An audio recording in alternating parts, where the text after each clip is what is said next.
బసవతారక నగర్లోని గుడిసెలు మాయమవుతున్నాయి. ఏళ్లుగా స్థిర నివాసం ఉన్న నిరుపేద కుటుంబాలు రాత్రికి రాత్రే అక్కడి నుంచి వెళ్లిపోతున్నారు. ఏ హైడ్రా బుల్డోజర్ అక్కడికి రాలేదు. ఏ ప్రభుత్వాధికారి వారిని వెళ్లగొట్టలేదు. కానీ ప్రైవేటు వ్యక్తులు భూములను గుంజుకోవడానికి ప్రయత్నించడంతో ఈ ప్రాంతం రణరంగంగా మారింది. బస్తీవాసులు తిరగబడ్డారు. ఇంతకీ బసవతారక్ నగర్లో ఏం జరుగుతోంది? ఎందుకు గుడిసెలు ఖాళీ అవుతున్నాయని ఆరా తీస్తే సినీ ఫక్కీలో జరుగుతున్న భారీ గూడుపుటాని బయటకొచ్చింది. తీగలాగితే 9,000 కోట్ల విలువైన భూదందా బయటపడింది.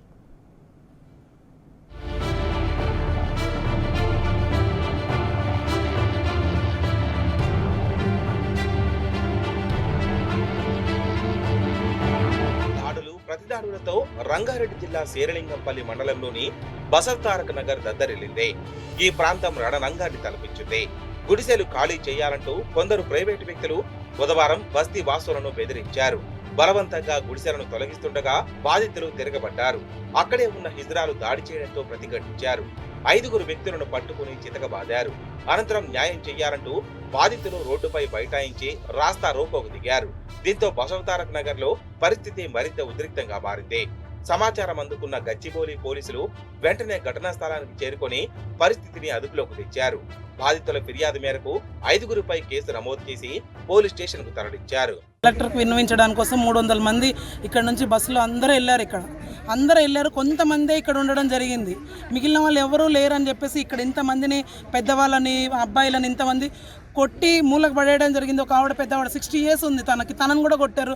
ఒక లేడీని కడుపులో గుద్దడం జరిగింది. ఎంత అన్యాయం చేస్తున్నారు! ఒక ల్యాండ్ గురించి తను బతకడం కోసం ఇంతమంది బతుకుల్లో అన్యాయం చేయడం ఒక కార్పొరేటర్కి ఇది న్యాయమా అని అడుగుతున్నాను. ప్రజల వద్దకు పాలన అని అంటారు, ప్రజల కోసం వస్తారు, ఓట్లు వేయించుకుంటారు. ఆ ఓట్లను తీసుకొని ఈరోజు వీళ్ళ బతుకుల మీద కొట్టడం ఎంతవరకు న్యాయమని అడుగుతున్నాను. దశాబ్దాలుగా గుడిసెలు వేసుకుని ఇండ్లు కట్టుకొని జీవిస్తున్న తమ భూముల్ని కొందరు ఆక్రమించుకొని దాడులు, దౌర్జన్యాలకు పాల్పడుతున్నారని బసవతారక నగర్ బస్తీ కమిటీ వాసులు ఆరోపించారు. అయితే గోపన్పల్లి గ్రామంలోని సర్వే నెంబర్ 37లో సుమారు 200 కుటుంబాలు స్థిర నివాసం ఏర్పాటు చేసుకున్నారు. ఇక్కడున్న క్రషర్ కంపెనీలో ఏండ్లుగా వడ్డెర, కూలీ పనులు చేసుకుని జీవిస్తున్నారు.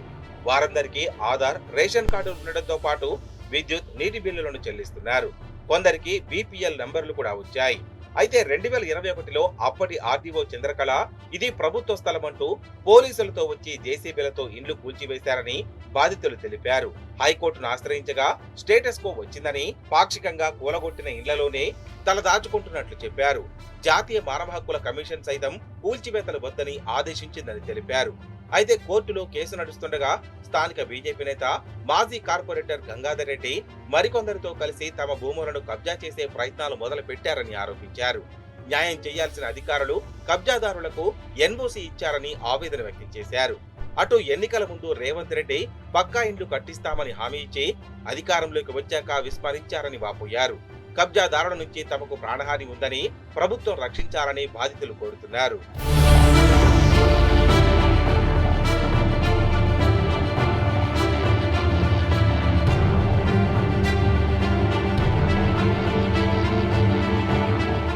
విలువైన ఐటీ కారిడార్లోని గోపన్పల్లి ప్రాంతంలో ఉన్న బసవతారక నగర్ లో ఎకరం 100 కోట్ల వరకు ధర పలుకుతోంది.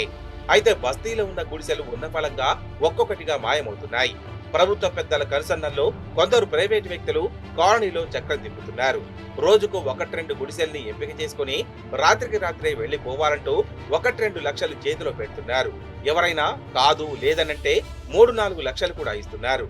ఫలితంగా రోజుల వ్యవధిలోనే 100 గుడిసెలకు పైగా ఖాళీ అయ్యాయి. ఇంకా కొన్ని గుడిసెలు మాత్రమే మిగిలి ఉన్నాయి. ఖాళీ చేయడానికి వాళ్లు నిరాకరిస్తుండటంతో బేరాలు కొనసాగుతున్నాయి. ఈ విషయం తెలుసుకుని పలువురు మాజీ, తాజా ప్రజాప్రతినిధులు వచ్చి చూశారు. అధికారులను సంప్రదిస్తే అది ప్రైవేటు భూమి అని చెప్పడంతో మిన్నకుండిపోతున్నారు. అయితే గుడిసెలు ఖాళీ అవ్వడం వెనుక మతలబేంటని లోతుగా విచారించగా ఏకంగా 9,000 కోట్ల విలువైన 90 ఎకరాల ప్రభుత్వ భూమికి వేసిన స్కెచ్ బయటకొచ్చింది. ఆ భూమిని ప్రైవేటు వ్యక్తులకు కట్టబెట్టే దందా వెనుక బిగ్ బ్రదర్ సహా కాంగ్రెస్ పార్టీకి చెందిన పలువురు ప్రజాప్రతినిధులు ఉన్నట్లు విశ్వసనీయ వర్గాల ద్వారా తెలిసిందే. భూ మార్పిడిపై గతంలోనే అనధికారిక ఒప్పందాలు జరిగాయని సమాచారం.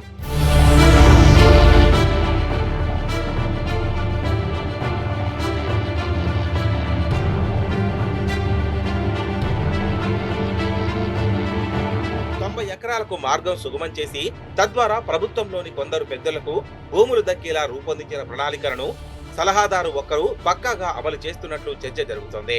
ఇందులో భాగంగానే తొలుత బసవతారక నగర్ బస్తీవాసులను ఖాళీ చేయించడంతో పాటు 30 ఎకరాలకు ఎన్ఓసీ రావడంలో ఆయన కీలక పాత్ర పోషించినట్టు తెలిసిందే. మరోవైపు భాగ్యనగర్ టీఎన్జీఓల నుంచి అభ్యంతరాలు రాకుండా ఉండేందుకు ముందుగానే వారిని నయానో భయానో దారికి తెచ్చుకున్నారని విశ్వసనీయ వర్గాల సమాచారం.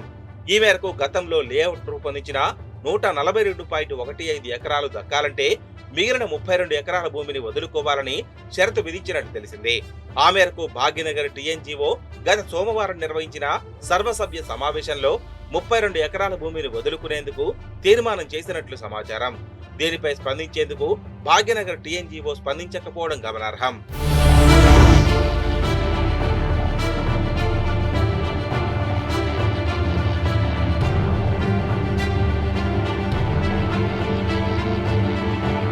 గోపన్పల్లిలోని సర్వే నెంబర్ 36, 37లో తమకు 90 ఎకరాల భూమి ఉందంటూ డి నరసింగరావు తదితరులు సుప్రీంకోర్టును ఆశ్రయించారు. అయితే ఉమ్మడి ఏపీ నుంచి కేసీఆర్ ప్రభుత్వం వరకు వీళ్లు చేస్తున్న వాదనను సమర్థంగా తిప్పికొట్టారు. కానీ రేవంత్ సర్కార్ మాత్రం ప్రైవేట్ వ్యక్తులకు అనుకూలంగా అడుగులు వేయడం వెనుక భారీ భూదందా ఉందనే ఆరోపణలు వినిపిస్తున్నాయి. సుప్రీంకోర్టును ఆశ్రయించిన వారిలో డి నరసింగరావు, ఇతరుల పేర్లు ఉన్నా వారి నుంచి గతంలోనే చాలా మంది అగ్రిమెంట్ చేసుకున్నట్లు విశ్వసనీయంగా తెలిసిందే. ఇందులో కాంగ్రెస్ కు చెందిన పలువురు ప్రజాప్రతినిధులు, ఉమ్మడి నల్గొండకు చెందిన ఒక ఎంపీ, వికారాబాద్ జిల్లాకు చెందిన ఒక ఎమ్మెల్యే కూడా ఉన్నట్లు సమాచారం. ఇదే అదునుగా బిగ్ బ్రదర్స్ కూడా రంగంలోకి దిగారని, తమ పనిని చక్కబెట్టుకుంటున్నారనే ఆరోపణలున్నాయి. ఇలా అధికార పార్టీకి చెందిన వారే తెర వెనక ఉండడంతో ఒక చేత్తో సాంకేతికంగా నరసింగరావు ఇతరులకు ఎన్ఓసీ ఇచ్చి మరో చేత్తో ఆ భూముల్ని దక్కించుకునేలా సదరు నేతలు పక్కా ప్రణాళిక రూపొందించినట్లు గుసగుసలు వినిపిస్తున్నాయి.